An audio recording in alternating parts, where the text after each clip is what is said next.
Lorsque l'on parle des personnes les plus riches du monde, on entend toujours les noms des milliardaires de la technologie. Mais derrière ces gros titres, il y a un dirigeant dont on parle à peine. Il s'agit du sultan Hassan al-Bolkiah de Brunei, le roi d'un petit pays sur l'île de Bornéo, et il est le monarque le plus riche de l'histoire de l'humanité. Grâce à la richesse du pétrole et du gaz qui soutiennent son économie, le Brunei gagne aussi plus de 21 millions de dollars par jour. Durant plus de 50 ans de règne, le sultan a transformé le Brunei en paradis grâce à la richesse du pays. L'éducation est gratuite, les services médicaux sont gratuits et les citoyens paient presque pas d'impôts.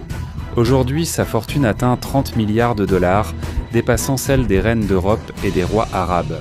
Mais ce qui est encore plus impressionnant, c'est la façon dont il dépense cette immense richesse. Dans cette vidéo, nous allons découvrir les secrets du roi de Brunei.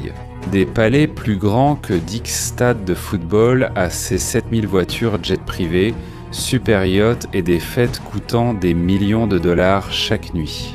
Voici la vie du sultan de Brunei, où le luxe n'est pas seulement un caprice, mais fait partie de son quotidien.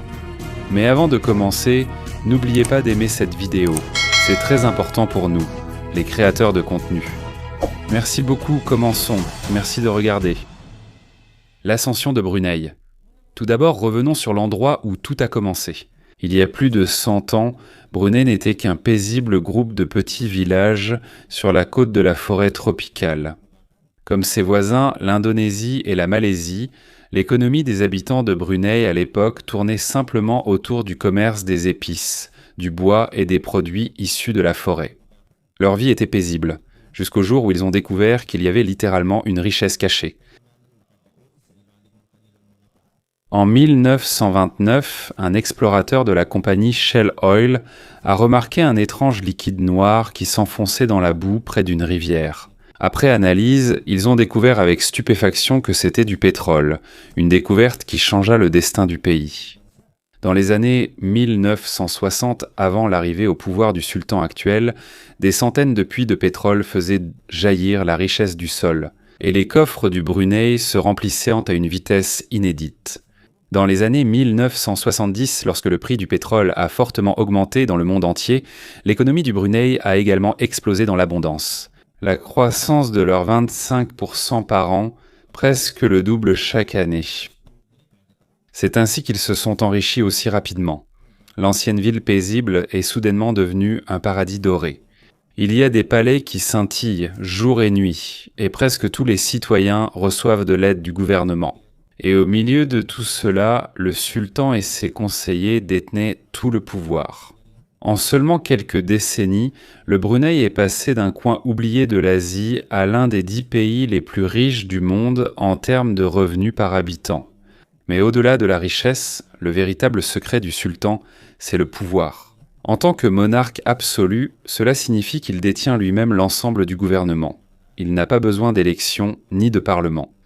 Tout ce dont il a besoin, c'est d'un conseil de conseillers qui obéissent à chacun de ses ordres. Chaque parole du sultan à l'intérieur du Brunei a le poids d'un ordre divin. Toutes les décisions concernant la richesse nationale, en particulier le pétrole et le gaz naturel, passent par lui. L'industrie pétrolière du Brunei ressemble à l'entreprise personnelle du sultan, valant des billions de dollars. Aucun accord entre le Brunei et les entreprises étrangères, qu'il s'agisse de forage d'hydrocarbures ou d'exportation de gaz naturel liquéfié, ne peut être mis en œuvre sans la signature du sultan lui-même. C'est aussi lui qui approuve les budgets pour l'exploration pétrolière supplémentaire et qui fixe les politiques du pays, toujours en faveur de la stabilité et des intérêts de sa famille. Chaque jour, le Brunei exporte près de 160 000 barils de pétrole vers différents pays. Et presque tous les revenus générés vont directement sous le contrôle du sultan. En plus de cela, il détient également la majorité des parts et la propriété d'autres entreprises du pays, allant de l'énergie aux grandes sociétés. C'est ainsi que commence l'histoire du roi le plus riche du monde, un dirigeant qui détient le pouvoir, la richesse et tout un pays entre ses mains. Industrie pétrolière et gazière du Brunei. Au Brunei, presque toutes les plus grandes entreprises, de l'agence d'investissement du Brunei, Royal Brunei Airlines, aux entreprises de construction et aux droits exclusifs de vente de marques de voitures de luxe, sont directement détenues par la famille du sultan. Oui, littéralement, les doigts de Bolkiah Clan sont plongés dans chaque entreprise lucrative du pays. En résumé, tous les revenus que le Brunei tire du pétrole vont directement dans les caisses de l'État. Le sultan contrôle aussi les caisses de l'État. De plus, même les entreprises privées et le secteur commercial sont contrôlés par sa famille. Cela signifie qu'aucun argent ne circule au Brunei sans passer par eux. C'est pourquoi, si tu y réfléchis, la fondation qui constitue la richesse de leur clan est plus solide que l'acier. Et maintenant que nous savons comment ils contrôlent toute l'économie, il est temps de voir comment la famille du sultan dépense son immense fortune, des palais plus grands que 10 stades de football, jusqu'à une collection d'animaux qui peut rivaliser avec les plus grands zoos du monde. Alors prépare-toi, car si tu pensais avoir déjà vu le luxe, nous ne faisons que commencer. Aperçu quotidien du palais. Bienvenue dans la demeure du roi le plus riche du monde, la résidence officielle du sultan de Brunei appelée Istana Nurul Iman, ce qui signifie le palais de la lumière. Rien qu'en entendant le nom, tu sais déjà que ce n'est pas une simple résidence. Et si tu l'appelles simplement manoir ou palais, ce serait un énorme affront, car l'Istana Nurul Iman n'est pas seulement luxueux. C'est en fait la plus grande résidence de toute la planète. Elle est perchée sur une haute colline d'où l'on peut voir la capitale du Brunei et sa vaste forêt. Elle a une superficie totale de plus de 2 millions de pieds carrés et compte environ 1800 pièces, réparties dans 3 bâtiments au dôme doré. Pour vous donner une idée, c'est encore plus grand que la plupart des terminaux d'aéroports dans le monde. Le palais de Buckingham au Royaume-Uni compte 775 pièces, tandis que la Maison Blanche aux États-Unis n'en a que 132. Mais le palais du sultan est assez vaste pour les accueillir tous deux. Et si on ajoute le palais de Versailles en France, il restera encore de la place. Le détail surprenant ici, c'est que le sultan aurait fait construire l'Istana Nurul Iman uniquement pour qu'il soit 3 fois plus grand que le palais de Versailles. Après avoir appris que c'était lui qui détenait le record du plus grand palais du monde. Oui, tu as bien entendu. Uniquement par fierté et par compétition, le sultan a dépensé des milliards de dollars pour s'assurer qu'il possède la plus grande résidence royale de l'histoire. Dès que tu entres dans ce palais, qui est inscrit lui-même dans le livre Guinness des records, tu es frappé par le luxe à chaque pas. Chaque recoin brille avec des designs luxueux et des matériaux précieux venant des 4 coins du monde. On estime que des centaines de millions sont dépensés chaque année pour la rénovation et l'entretien de ce palais. Imagine simplement, c'est comme si on avait combiné 1000 chambres d'hôtel d'un complexe 7 étoiles et qu'on y avait ajouté des stéroïdes royaux. Il y a 24 000 plafonds. Les portes sont faites en bois brésilien avec des incrustations en argent sterling. Et les tapis sont tissés avec des fils de soie dorée, parfois même incrustés de diamants. Il y a des sols en marbre incrustés de pierres semi-précieuses. Et dans chaque pièce, des lustres en cristal sont suspendus, scintillant comme des étoiles dans la nuit. Selon une légende, un fonctionnaire se serait évanoui en voyant l'intérieur du palais en raison de l'extrême. Selon les habitants, à côté de cela, le palais de Versailles paraît juste être un showroom IKEA. Et en réalité, nous n'avons même pas encore commencé par le plus impressionnant. Parce que les secrets à l'intérieur de la somptueuse forteresse de plaisir du sultan de Brunei sont encore plus incroyables que tout ce que tu peux imaginer. Quartier général du sultan. Plus tu entres profondément dans le palais, plus les détails qui semblent sortis d'une légende apparaissent. Ici, on trouve des ailes spéciales du bâtiment réservées uniquement aux chefs invités et aux dignitaires étrangers. Chacune possède plus de 200 suites luxueuses gérées par des marques d'hospitalité de renommée mondiale. À l'intérieur, il y a des salons privés climatisés pour les réunions diplomatiques, avec une sécurité stricte. Il y a des équipements pour des vidéoconférences peu sécurisées et des systèmes de communication capables de se connecter partout dans le monde. Aux étages inférieurs, il y a les quartiers d'habitation de centaines de membres du personnel qui font fonctionner ce palais comme une véritable ville. On dit que les quartiers du personnel sont même plus grands qu'un complexe d'appartements ordinaire. Dans d'autres parties, il y a de vastes halls remplis des trésors précieux du Brunei. Des artefacts, d'anciens trésors conservés dans des pièces à température contrôlée pour ne pas se détériorer avec le temps. En montant vers la partie centrale du bâtiment, un grand escalier recouvert de soie italienne luxueuse s'offre à toi. Il couvre 5 étages et chaque balustrade dorée a été sculptée par des artisans indonésiens expérimentés. Aucune dépense n'a été épargnée, aucun compromis n'a été fait, chaque détail crie la grandeur. Aucune dépense n'a été épargnée, même à l'extérieur du palais. On dirait que vous êtes entré dans un paradis de villégiature privée. On y trouve des piscines olympiques, des cours de tennis, des terrains de badminton et des aires de jeux pour enfants. Tout est plus beau et plus grandiose que dans les complexes sportifs professionnels. Il y a des jardins remplis d'arbres exotiques en fleurs et des fontaines dansantes qui semblent avoir leur propre danse dans l'air. On trouve aussi des terrains de polo royaux et des plages artificielles avec du sable blanc importé. Tout cela, selon le décret royal, est réservé uniquement à la famille du sultan. Mais le véritable secret du palais se trouve en son centre, un endroit que les employés appellent la salle du pouvoir.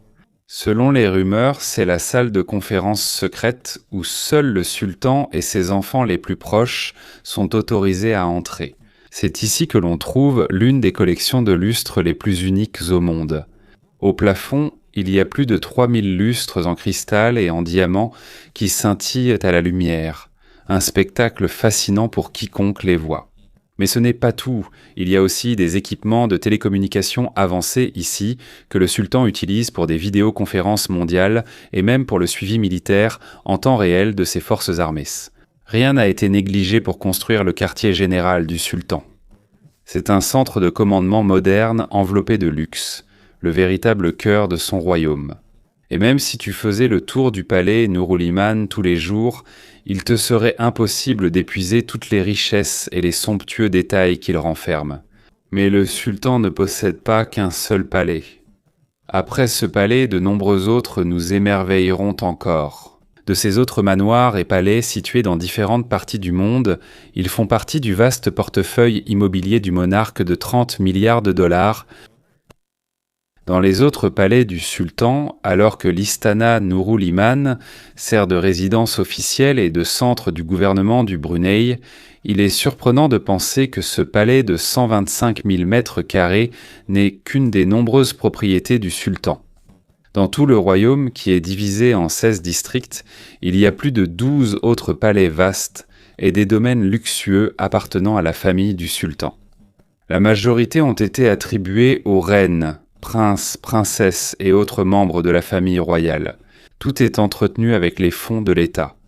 Aucun palais n'égale la taille du palais Nurul Iman, mais les autres sont presque comparables à des complexes hôteliers 5 étoiles en architecture et luxe. L'un d'entre eux se dresse sur la côte nord du Brunei. Un complexe étincelant avec 700 chambres exclusivement utilisées pour les vacances royales. Les villas ici disposent chacune d'une écurie climatisée pour les chevaux de luxe et de vastes garages pour leur collection de voitures.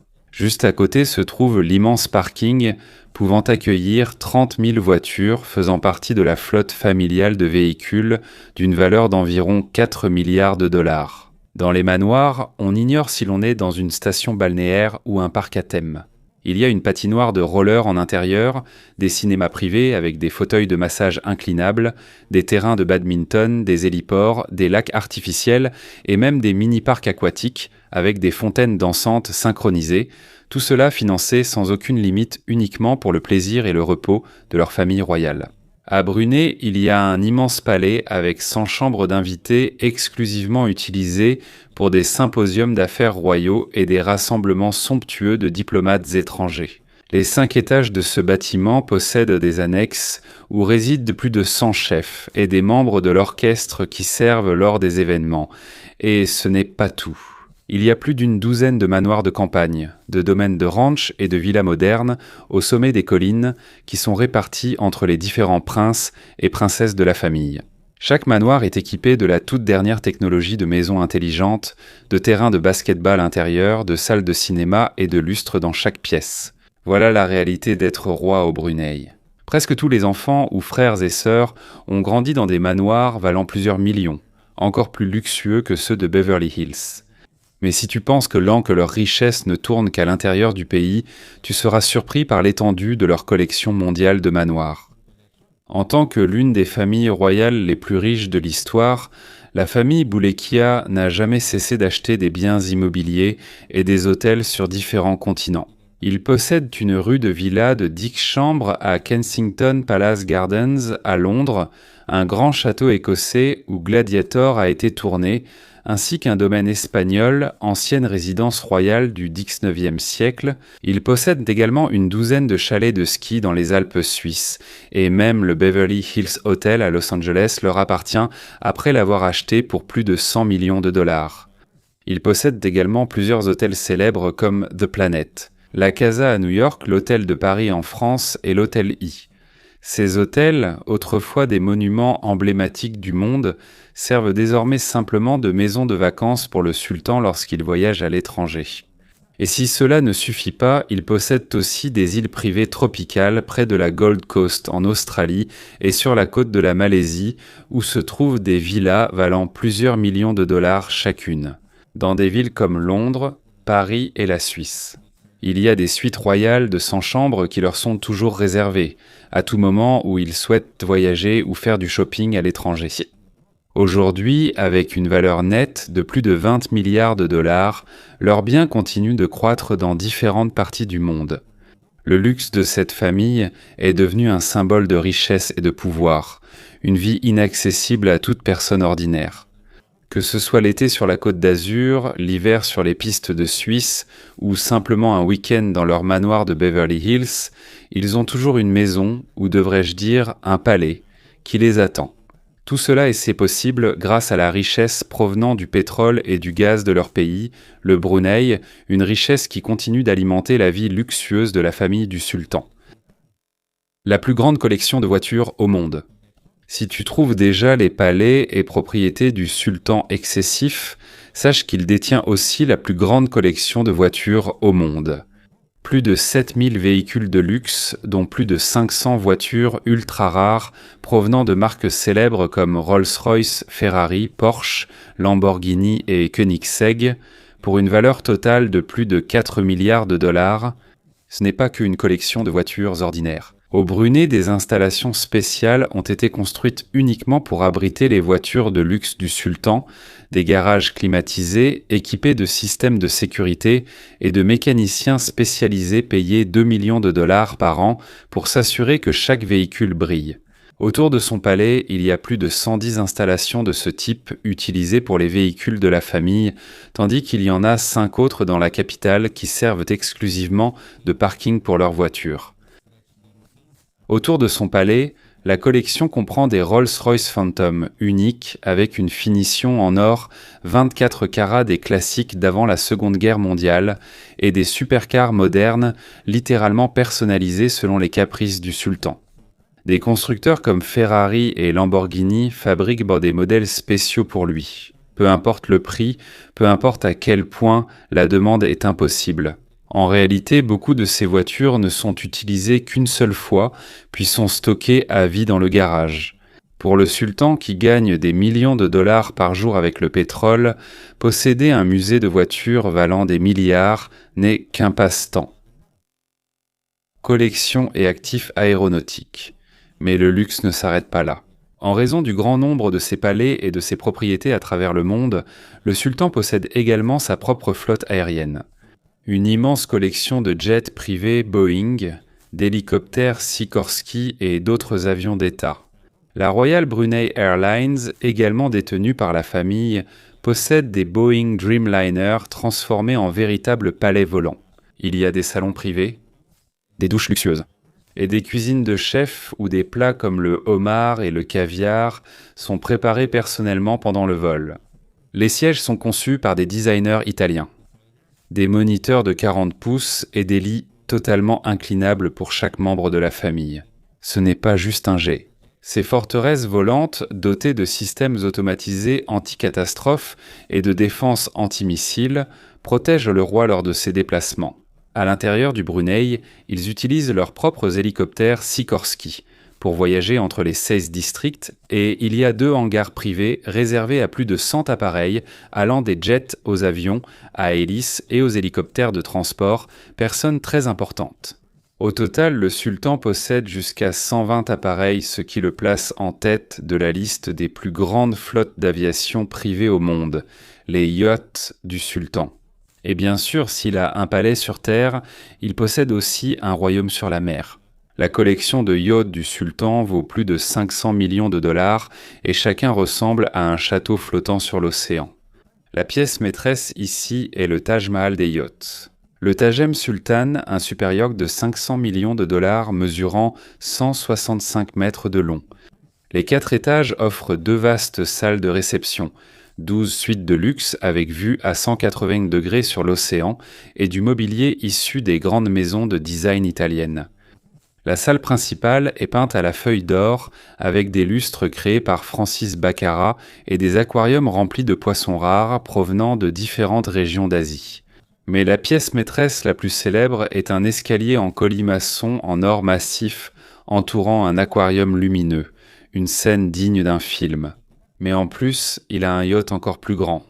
Le prince Abdul Wahab, ce navire d'une valeur de 650 millions de dollars, mesure 211 mètres de long et est considéré comme le plus grand super yacht résidentiel du monde.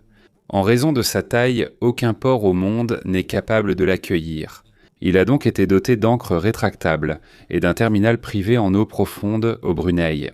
L'intérieur comprend une salle de concert avec une scène tournante et des places pour des lames pour des centaines de personnes, des ascenseurs ornés de feuilles d'or, des atriums remplis de poissons, des salles de bal, des dizaines de salles à manger et même des garages pour les Rolls-Royce décapotables sur mesure utilisés par le sultan en pleine mer.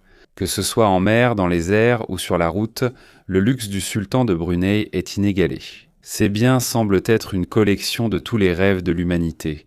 Et tout cela est alimenté par la richesse inépuisable provenant du pétrole et du gaz de son royaume. Entreprise et actifs. En tant que dirigeant absolu du gouvernement du Brunei et ayant le contrôle sur les revenus du pétrole et du gaz, le sultan dirige son pays comme une immense société holding mondiale. Sous sa direction, le Brunei n'est pas simplement un royaume. C'est une entreprise qui génère des milliards de dollars chaque année. Il combine le commerce et les principes islamiques qui mettent l'accent sur la charité et le bien-être social. Au président de l'agence d'investissement du Brunei, gestionnaire d'un portefeuille international de plus de 40 milliards de dollars investis dans divers secteurs mondiaux. Les revenus provenant de cela sont réinjectés dans l'économie du Brunei et servent également à l'achat d'hôtels 5 étoiles et de complexes de luxe dans les principales destinations en Europe, en Amérique et en Asie. De plus, chaque membre de la famille possède aussi sa propre entreprise à l'étranger. Le prince Martin possède sa propre entreprise technologique, appelée Swagtech, qui est estimée à une valeur de 15 milliards de dollars. Le prince possède une société de production à Hollywood, tandis que la princesse Ma détient une marque de soins de luxe pour la peau. De plus, il possède également des entreprises liées à des marques telles que Rolls-Royce, Cartier et Ducati, avec des franchises et des concessions dans toute l'Asie. La famille du sultan peut être considérée comme une dynastie entrepreneuriale, allant de la technologie et la mode jusqu'à l'hôtellerie et l'industrie automobile.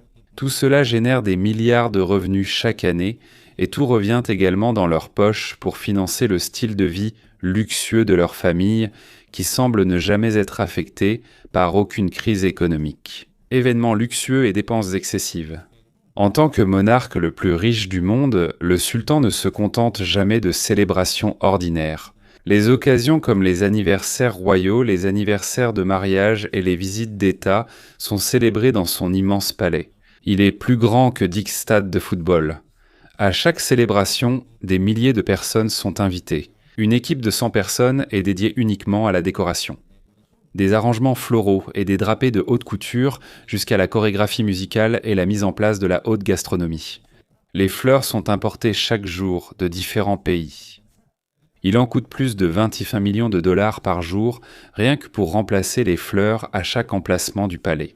Lorsqu'il y a des visiteurs étrangers, une procession sur le tapis rouge d'1 heure est organisée avec des colliers de fleurs, du parfum et des cadeaux de luxe. Ensuite, ils sont conduits à l'intérieur des couloirs dorés du palais. Une scène digne d'un film fantastique arabe. La nourriture n'est pas non plus ordinaire. Chaque plat contient les ingrédients les plus chers du monde. Des truffes italiennes, du caviar russe, du bœuf wagyu de Kobe jusqu'aux délicatesses tropicales rares. Et pour le divertissement, ce ne sont pas seulement des groupes locaux qui chantent, mais aussi des superstars internationales comme Mariah Carey et Whitney Houston qui chantent en direct devant quelques centaines d'invités triés sur le volet. Chaque performance coûte jusqu'à 5 millions de dollars. Un vol privé en avion est également inclus. Ensuite, à l'intérieur du palais. Lors de son jubilé d'or, Nung a organisé une célébration de 2 semaines à laquelle ont assisté plus de 3000 invités. Il y avait des tournois sportifs, un sommet mondial des affaires et un festival de musique où il a même fait venir d'Angleterre une grande roue sur mesure rien que pour divertir les invités étrangers.